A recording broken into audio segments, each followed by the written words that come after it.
Okay, Matt is now spotlighted, and he is from the Azure training and certification process, and I'll let him do more introductions of himself. Take it away, Matt. Well, thank you. Welcome back, everybody. I didn't mean to hurry you. I was actually just having trouble getting set up, but I'm ready to go. So yeah, my name is Matt Calder, and I'm from a team at Microsoft that focuses on engaging developers. Unfortunately, I need to get access to Slack. You kind of need to get special permissions to use it at Microsoft. I sent you an invite to your Microsoft email address. Yep. To install it on my Microsoft computer and use it, I'll need to You'll take care need of that. permissions from Microsoft then. Yeah. So sorry about that, but I have my email address here. You can feel free to reach out directly to me with questions. I've been doing developer, community for quite a while, about 15 total years at Microsoft. And I'm pretty excited about what I've seen from the challenges today. You guys are going to have some fun. I think that it seems to be a really well-organized event. I'm impressed with everything that's been done so far. And I'm going to talk today a little bit about sort of hacking at Microsoft, how it fits into our culture. And then I'm going to talk to you about a program I'm currently running called the Innovation Challenge, and how we can help you get Azure certifications, and that will help your career. And then just close with talking a little bit more about the growth mindset at Microsoft and how we think about it, which aligns really well with the sort of code of conduct and guidance that I saw earlier too. So at Microsoft, we actually just wrapped up what we call the Microsoft Global Hackathon. It's about 70,000 Microsoft employees who participate. And we've started doing this really when Satya took over as our CEO. He wanted to change some things about Microsoft's culture. He wanted us to work together in new ways. And he wanted to sort of get us back to our roots as technologists who, love being creative and love doing new things. And so they put in, he kicked off, hey, it's going to be 1 week is what we called it originally. And now it's the Global Hackathon. They would set up this big tent in the middle of campus, like a circus tent. And you'd walk in and there'd be food, there'd be drinks, there'd be lots of tables, and there'd be all these people just hanging out. There'd be whiteboards. And that's what this photo is actually just off a Microsoft website, but it's a photo of our Global Hackathon. And there's a group internally at Microsoft that manages it, and their whole job is to sort of build this culture of developers getting together and innovating and being creative. And it's part of who we are as developers. And it's, and so I think the activities that you guys are participating in, the Hack 24 it's something that you'll probably be doing in one way or another throughout your entire career as developers. Talk a little bit about the 2022 winner. This was a project that a friend of mine got involved with, and he was doing a different job at the time, but he was a robotics hobbyist, and he saw among all the different challenges that were put out, there was this one where our vice president Brad Smith had said, look, we got to be carbon neutral, carbon negative by 2050, and the people who were responsible for our Azure data centers were very concerned about sort of the waste that they were seeing, even, just as we had to like take apart old racks and recycle the hard drives. I think we threw out, I think the number is like almost 2 million disks in 1 year. And they tried to figure out like, how can we do a better job of recycling these materials? They wanted to make circular data centers. And one of the key things is this material, neodymium. It's a rare earth metal. It has to be mined. It has to be mined in places where people don't necessarily want to be mined. And so to minimize the impact of just getting this essential material for hard drives, they came up with this solution it's basically a robot that goes in, pulls the racks out, takes the hard drive out, and disassembles it. This is the prototype in this photo. And it's using computer vision to identify where the screws are that it needs to remove. Because it doesn't, you don't know going in where the screws are going to be. You don't know what hard drives you're going to be dealing with that day. And so this is something they had set up just on a table in an office that was kind of the prototype that they were working on. And then this is what it looked like in the lab when they kind of built it out a little bit more. And and you can see there's like a pretty serious lens on that camera. It's pretty fun toys that they're playing with. It's disassembling a hard drive out of a server rack. They've gone on to make this something that Microsoft uses in their data centers as a robot that goes into the data center itself. Because it's kind of a nasty place for human beings to be. It can be dangerous and certainly unpleasant. And my friend Greg, who worked on this project, the team that worked on it, they actually made it a Microsoft official funded team. This is his job now. He got some patents around this, and this is, it was a hackathon project.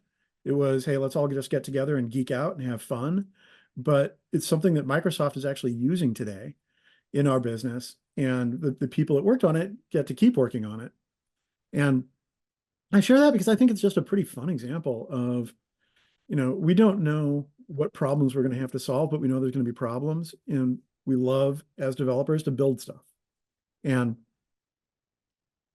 the project that I want to talk about today, it's called the Innovation Challenge. And the idea is we want to give people the opportunity to get the AI skills it takes to build enterprise grade solutions on Azure, get the skills, get the certifications that prove you have the skills, and give you an opportunity in a hackathon environment to really solve for them. And we lead with AI. There aren't enough people with AI skills today. The very much in demand in the workplace. And we also focus on groups who are underrepresented in technology, so that we want there to be a diverse and qualified group of people, who are forming this new generation of professionals in our industry. And we want these opportunities to lead to jobs. And the Innovation Challenge, we use real world Azure customer use cases. We do it because we want people to have exposure to the customers that put the challenges forward, so that they can meet everyone that participates and get to know what they can do. And it's also because we want people to be working on real world problems, just like you guys are already doing in this hackathon. And it gives you confidence. It helps you solve problems. It helps you work together. And again, you just get more experience of working in. Let me check my mic again. Thank you for that feedback. I'm not an experienced Slack user. Testing 1, 2, 3. Okay, you're actually in Zoom and I can hear you just fine. Sorry, it is Zoom. Okay, good. Okay, thank you. Let me know if it's a problem again. Yep. I'm not an experienced Zoom user either. Okay, that's fine. Yeah. Teams. Yep. Yeah. No. Well, I use Teams. I have to. I've got my issues with Teams too. We do these hackathons 4 times a year. There's a total of $27,000 in prizes.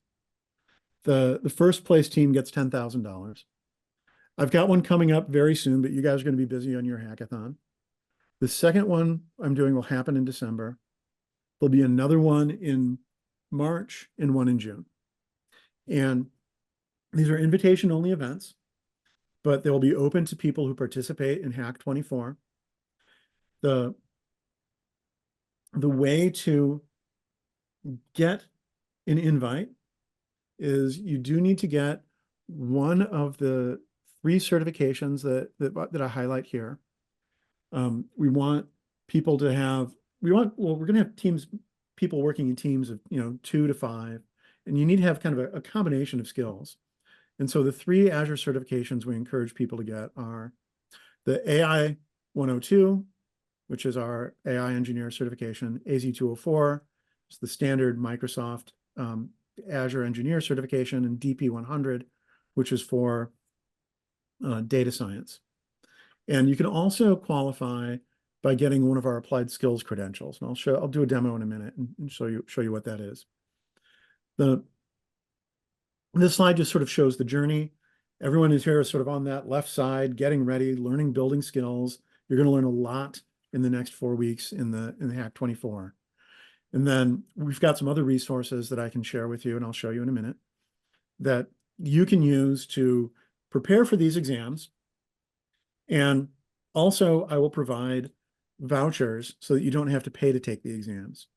And we'll get those to you when you're ready to take the exam, so that, we'll give you a voucher, you just sign up, take the exam for free, because we want you to get these credentials. Once you get certified, you'll then be eligible for the hackathon. You'll get an invitation. You'll come and compete.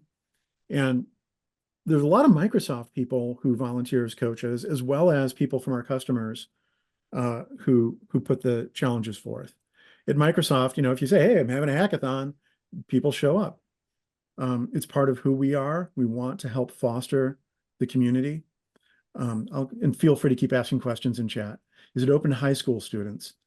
I can open it to high school students. I will need to work on the rules a bit, maybe, to see how we cover people who are under 18.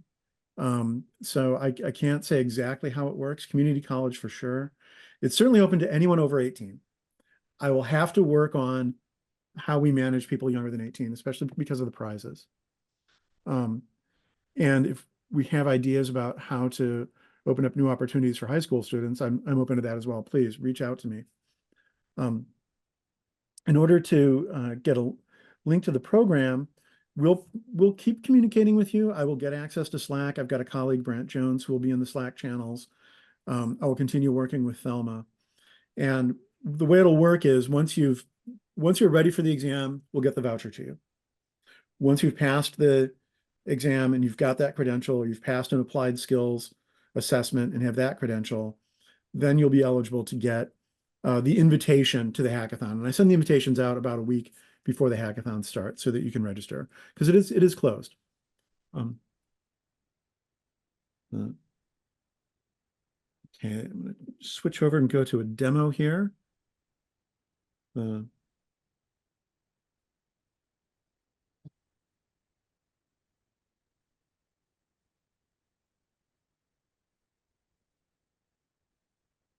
High school seniors are 18 plus should be totally fine.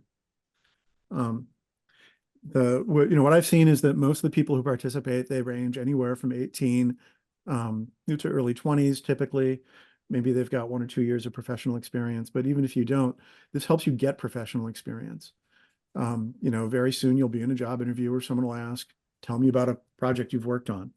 And you'll get great stories from Hack 24, from this program. But it also is very helpful for people who've been in technology, but they want to start doing something new. And so it's time to, build some new skills. And so we also see a lot of people who are sort of shifting around a bit later in career who participate. Again, there's not enough people that have AI skills. And it's my responsibility to help everyone get them in any way that I can. I'm going to talk a little bit about the Microsoft certifications. This is the page that explains the AI engineer certification. On this page, it covers, what you need to learn. You can do it in C# or Python.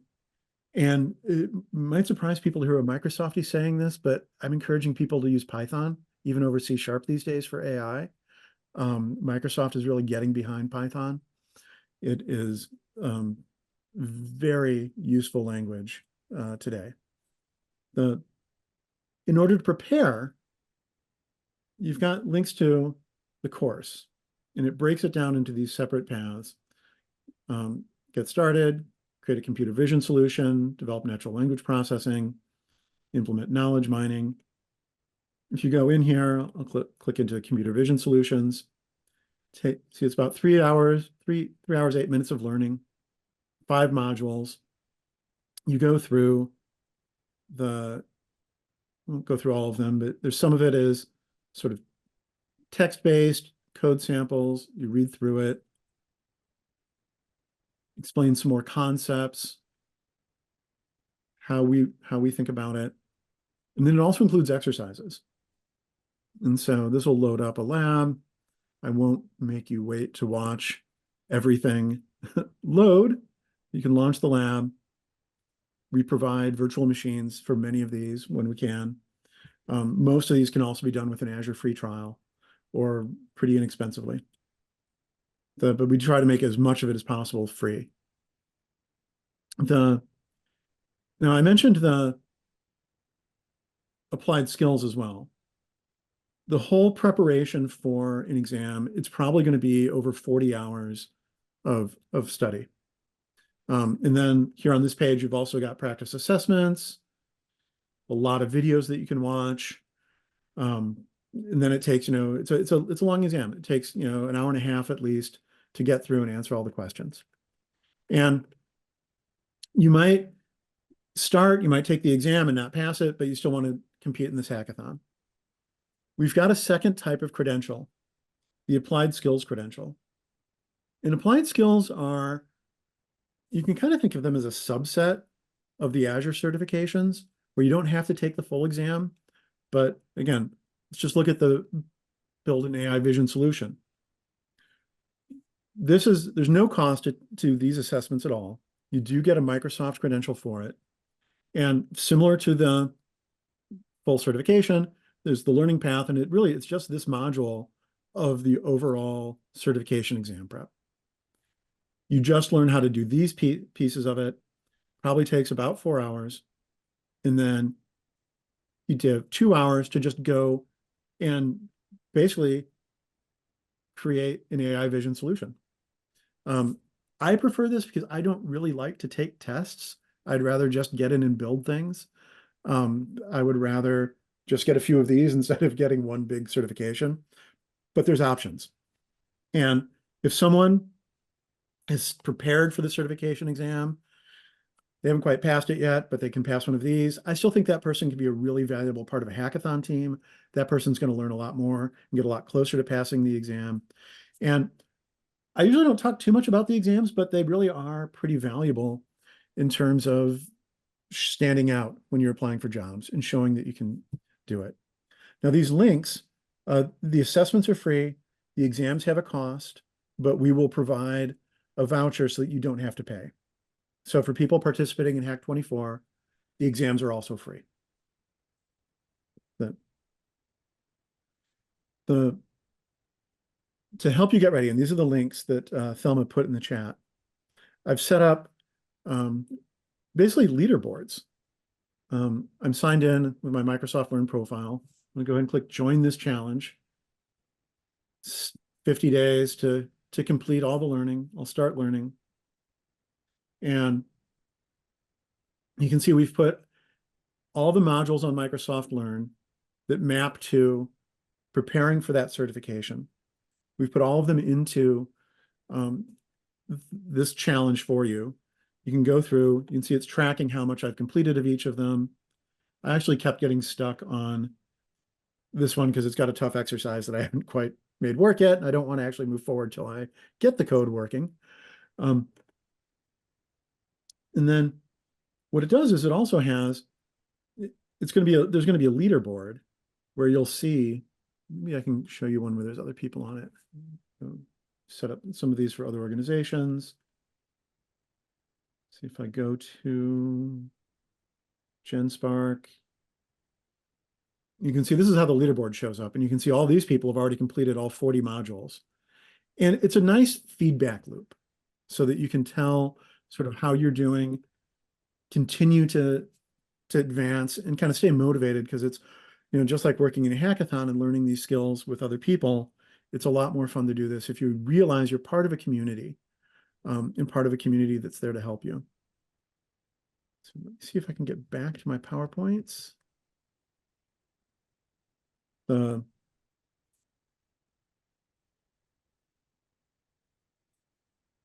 I'm going to conclude by talking just a little bit about, the growth mindset at Microsoft. quickly I'll answer how you get the voucher. We'll most likely just email them to you directly once you let us know that you're ready. We'll work that out with the hack organizers, and communicate through the Slack channels with you. So at Microsoft, we talk about having a growth mindset. Again, this was something else that was very important to Satya when he came in. And I worked under Bill, I worked under Steve, and I've worked under Satya at Microsoft.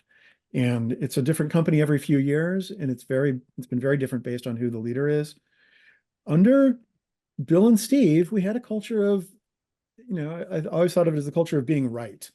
It was always who's the smartest person in the room, and that's the person who's going to win. And often it was the most highly paid person in the room. And that's not really the best way to innovate and to learn new things. And so Satya wanted us to develop a growth mindset. We didn't want to be know-it-alls, we wanted to be learn-it-alls.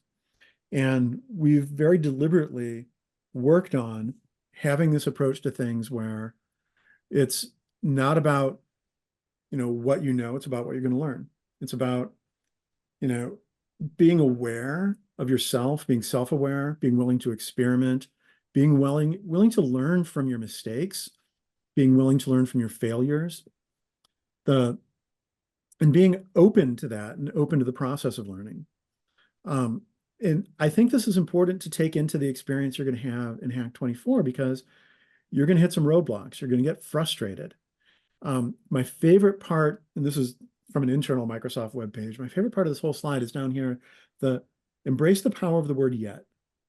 I was having a conversation with someone about a particular business problem the other day, and I was saying, "Hey, we can't solve that. There's no way we can do that."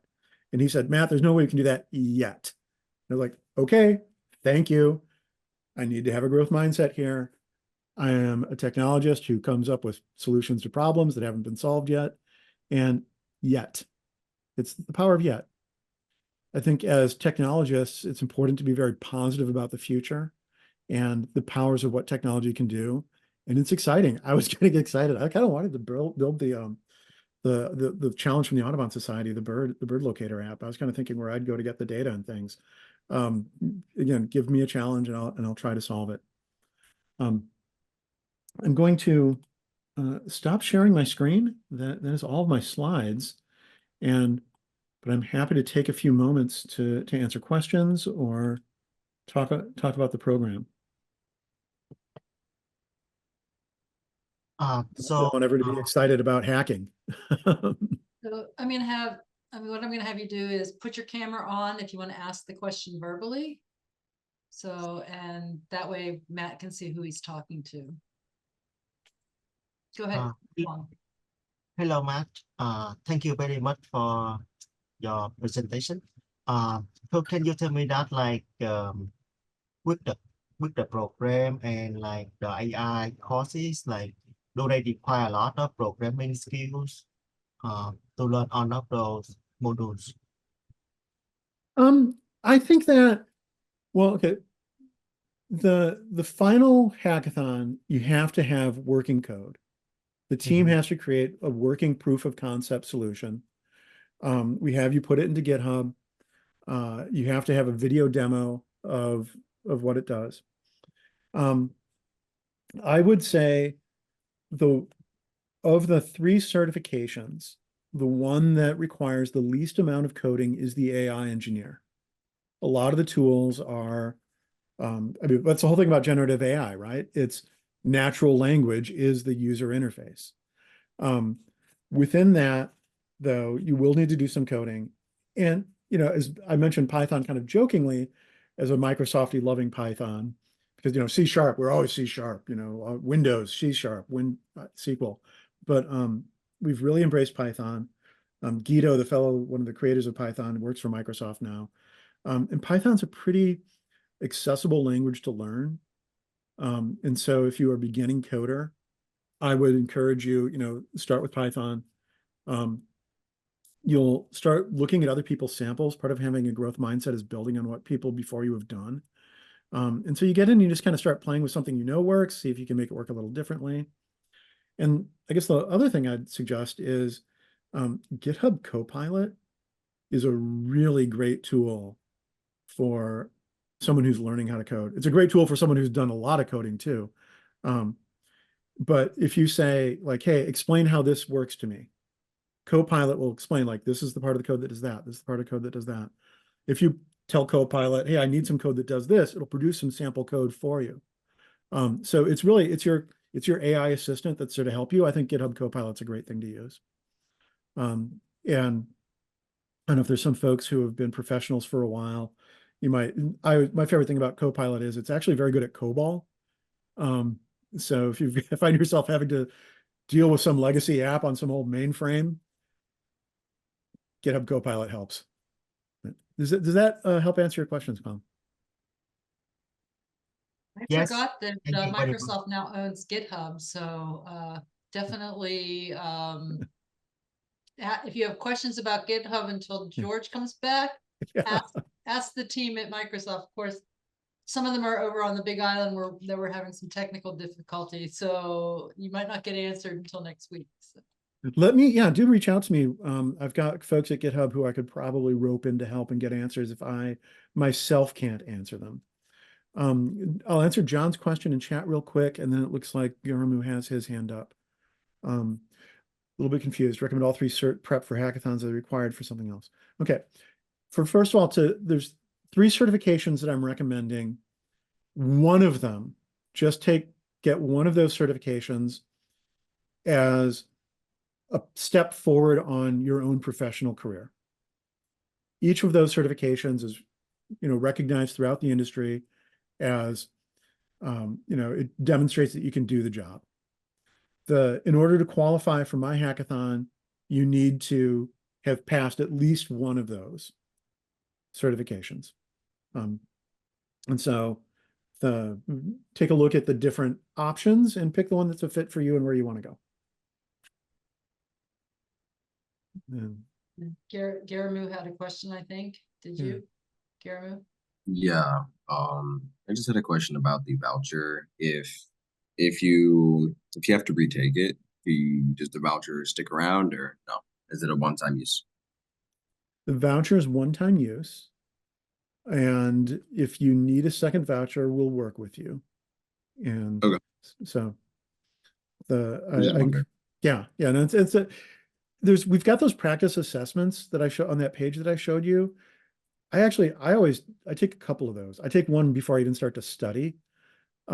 So I know where my gaps are, but I will say that part of passing these exams is knowing how to take the exam. It tests you on being able to take the test. So, I understand that you might take a couple times to pass. And I had a question about the kind of Azure workspace. Is it like with Amazon's workspace, you have to like pay to have access to it, or can I just sign using my Microsoft account and I just have to pay for any exams? So for doing the exercises on Microsoft Learn, you should, I think a lot of them might require you to have an Azure account, but you can use the Azure free trial for just about all of it, I believe, at this point. Things kind of change a little bit month to month.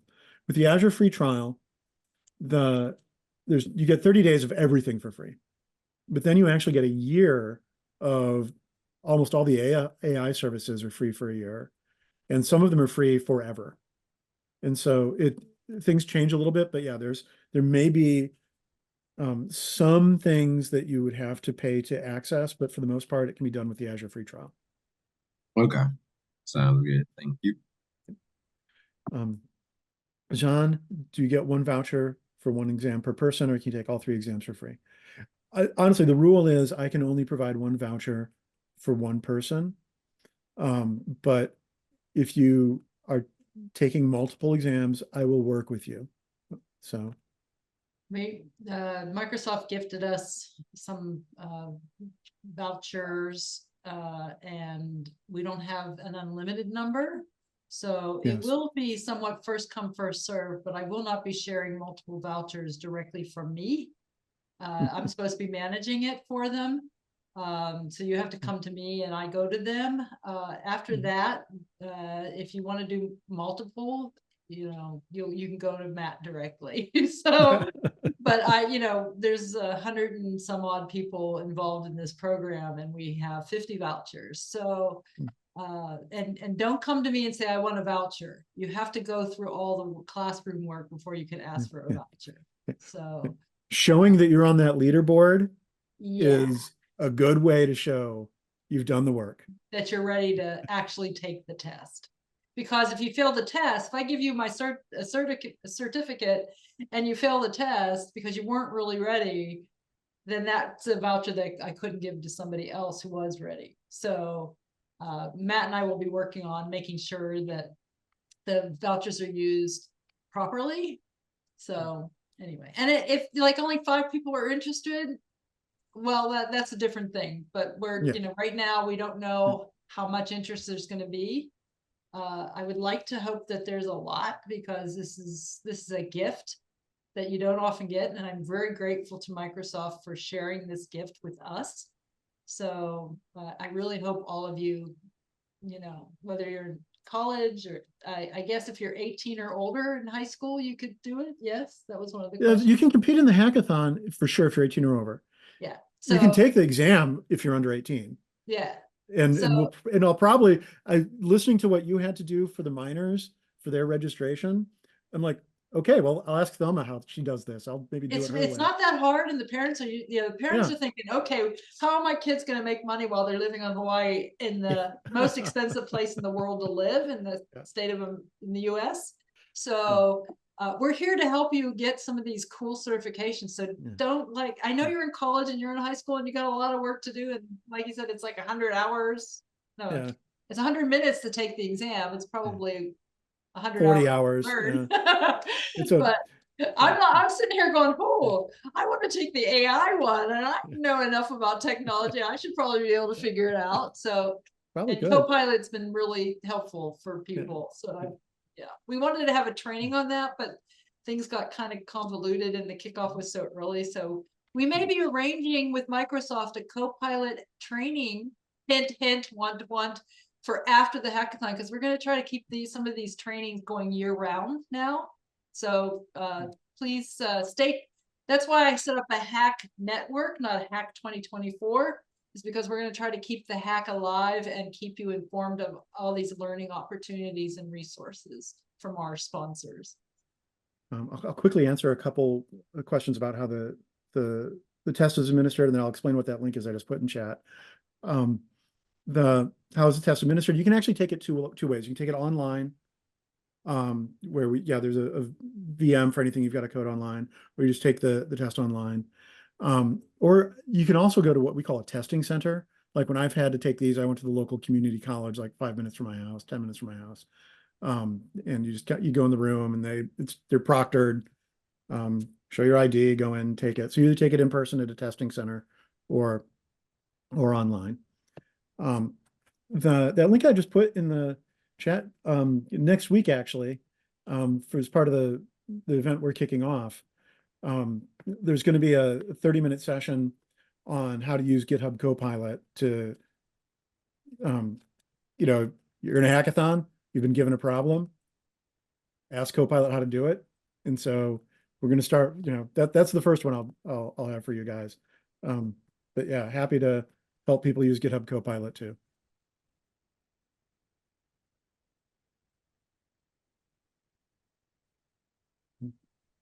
With that, really thank you for this opportunity to get involved, Thelma. This is a really cool event. It is. And very cool. hopefully it's the thing that lets Microsoft approve my request to have Slack on my machine. Yeah, they will, because my other Microsoft people have it, so I know. Well, and everyone at GitHub uses it too. So but So. I just have to crawl through the process. All right, well, we went over a little bit because I started a little late, so if we can wrap up, if you have questions for right now, we'll field them through the Microsoft link, and Brant and Jules will probably help with that until Matt can get on. So